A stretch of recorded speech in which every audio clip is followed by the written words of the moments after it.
Yeah, I was gonna Okay, we have 15 minutes with the student athletes from St. Peter's. Questions? Raise your hand. Let's get you the handheld mic. Let us know who you are, who you're with. First question to our left, second row. Hey, Kelly Blackburn with the Niner Times. Do you see yourselves or have you thought about having the same type of Cinderella run you guys had a few years ago? Roy? One game at a time. I don't feel like we all thinking about that right now. I feel like we just trying to get ahead of the task that's in front of us. That's Tennessee. Mohammed? Yeah, just like Roy said, we get our time, follow the scout report, and try to win that game. And after that, we would think about the next game. Corey? Yeah, I'm just going on what they said, taking one at a game at a time. You get to start thinking ahead. That's when mistakes being made. We don't want that. Survive in advance. Yeah, we just want to come out and set the tone early on the task ahead of us, and then we'll let everything else work itself out. Front row. Hey guys, it's for Latrell. Steve Reed from the Associated Press here in Charlotte. After that run, most of the guys left, transferred, and you decided to stay. I'm just curious, why'd you stay, and are you glad you did? And what was the reasoning behind staying at St. Peter's when a lot of guys moved on? Yeah, I mean, for me, I was coming from junior college my freshman year, so I was moving around a little bit. I was in Kansas, kind of far from home. Jersey was home for me, so I actually felt like St. Peter's was comfortable and it was a good place, a good environment for me. So I really didn't want to run away from that because I haven't had that in so long because I feel like I've been ripping and running. And Coach Bosch came in and he sold me. So I stayed and it worked out for the best, and I'm really happy I did it. And I wouldn't trade it for the world. Other questions?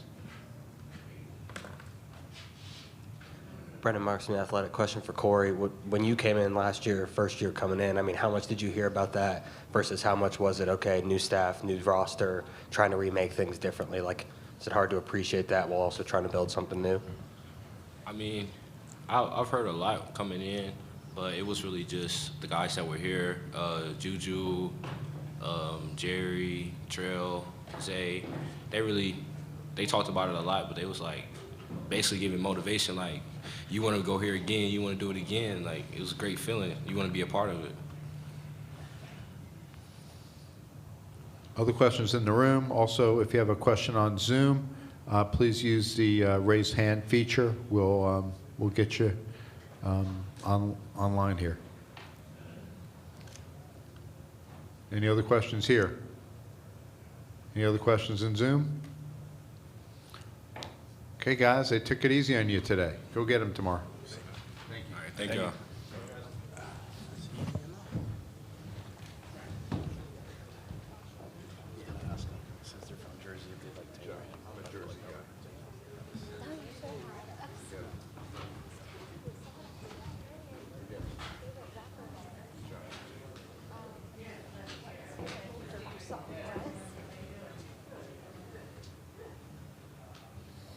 I feel bad when I get a lot of questions.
Yeah, same time. Yeah.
Okay, we're about to start with Coach Mason.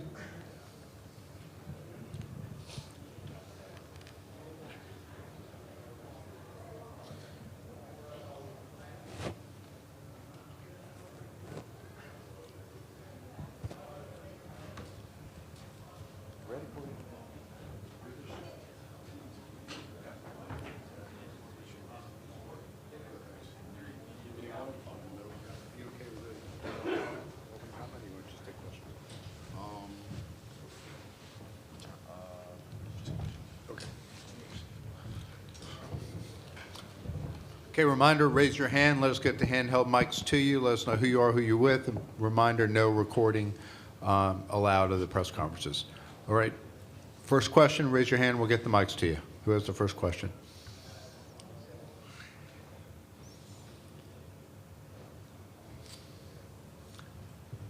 It's a shy group, this group.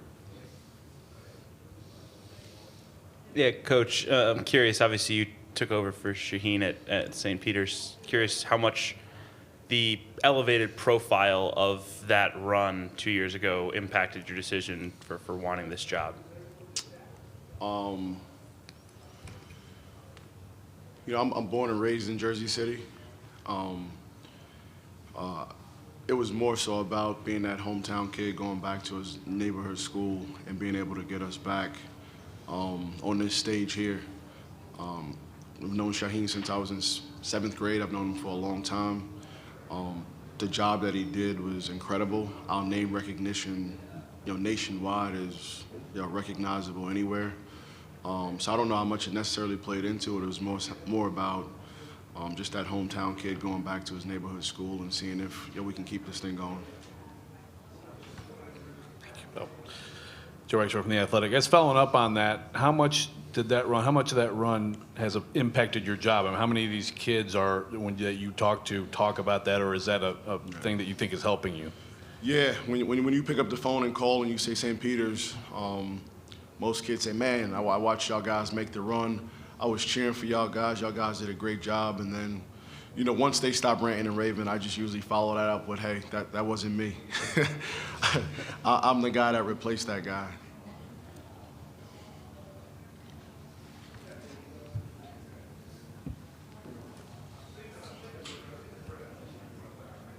Hey, Kelly Blackburn with the Niner Times. Just going along with that run, I asked the players, and they said they take it one game at a time, and I'm sure you do the same. But do you ever think about, what's your thoughts about running it back and kind of having the same Cinderella run?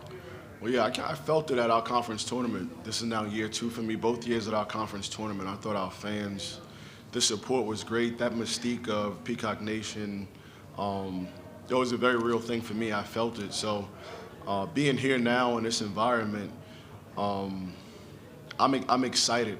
I'm excited about having this opportunity, this platform, and having that opportunity to say or to hear the Peacocks did it again.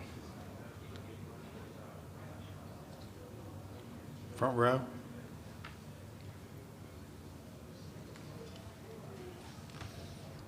Ryan Shumpert, Rocky Top Insider. Just what stands out about this Tennessee team?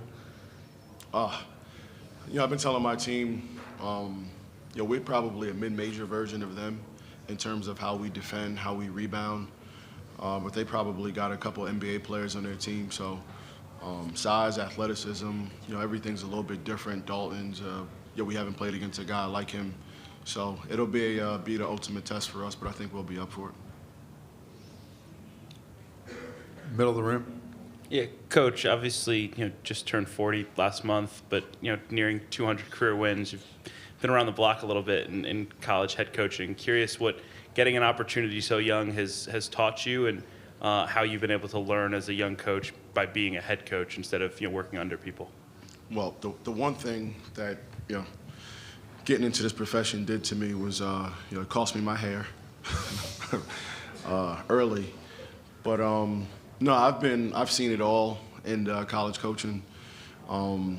There's things that I did early on that I wouldn't do now, and you'll probably notice my calm temperament during the games, and sometimes I'm probably joking with people, on the sideline, and they think that I'm crazy. But being able to do this for a long time and be close to 200 wins, There's not a lot that's going to rattle me. It's just if I can keep my players, composed and in the moment of what's actually happening.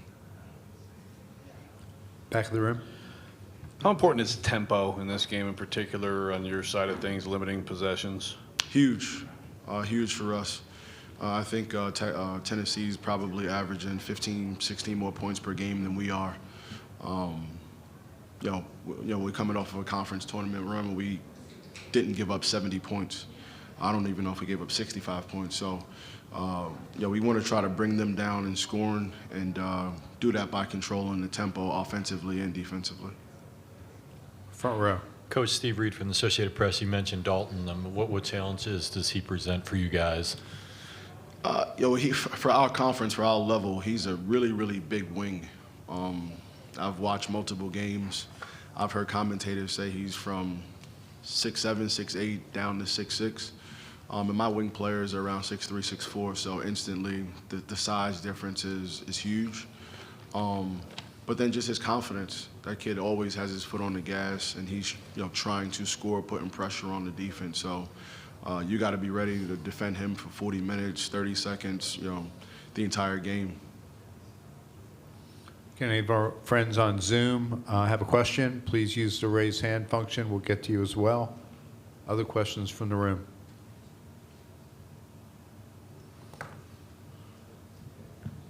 Yes, hey Coach, Angel Maldonado here. So this is more of a fun question. So when you're thinking about breakfast meats, are we putting Taylor ham at first, or are you more of a sausage bacon type of guy? It's an interesting question. So I don't eat red meat or pork, so I'm not thinking either. I'm more of a turkey bacon guy, turkey sausage guy. Yeah.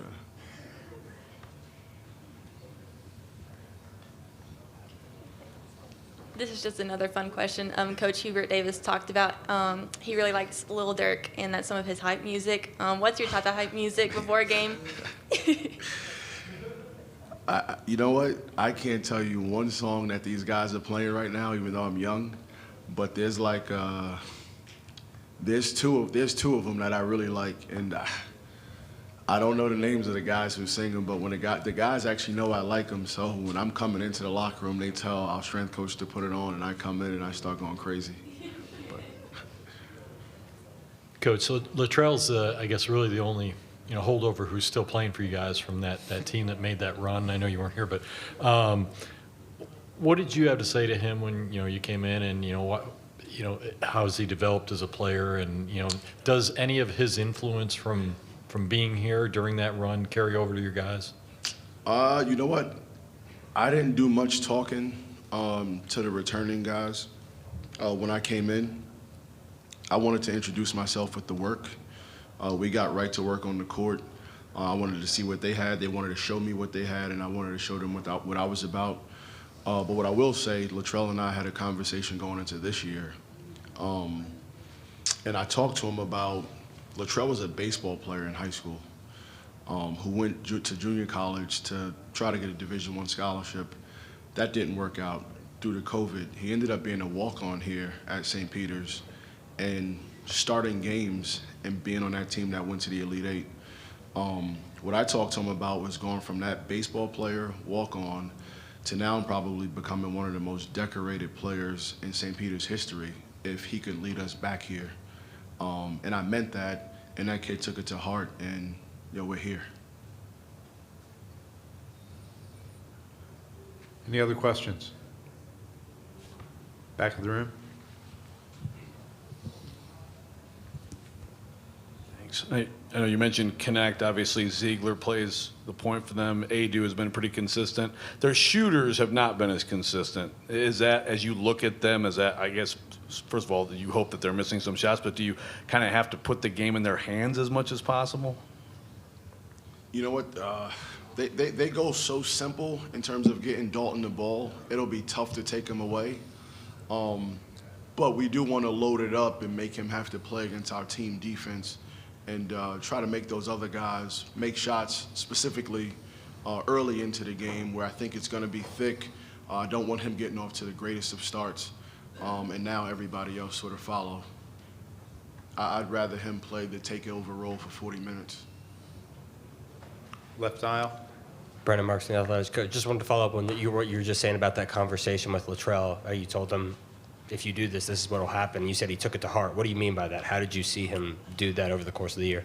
So specifically, I told him he needed to get as big and strong as he could, become a real extension of myself and the coaching staff, not just on the court, but in the locker room throughout campus.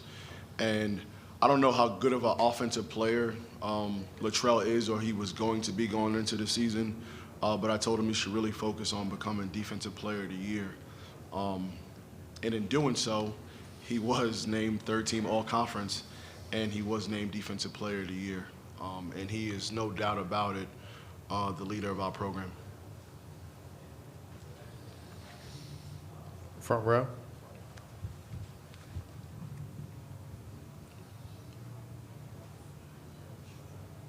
Obviously, Armani and Zakai are half brothers. Just what did you kind of see his reaction being when he saw the draw, and what has he said about Zakai's game or what shows up on tape? Well, one, I think, and I don't know why, because these guys are crazy, but I think this is the matchup that they wanted. We had a setup, and there were 2 rows, and I was sitting behind the players. And when Tennessee popped up on the stage, on the screen, our entire team pulled their cell phones out and started recording. And when we got called next, there was a celebration. But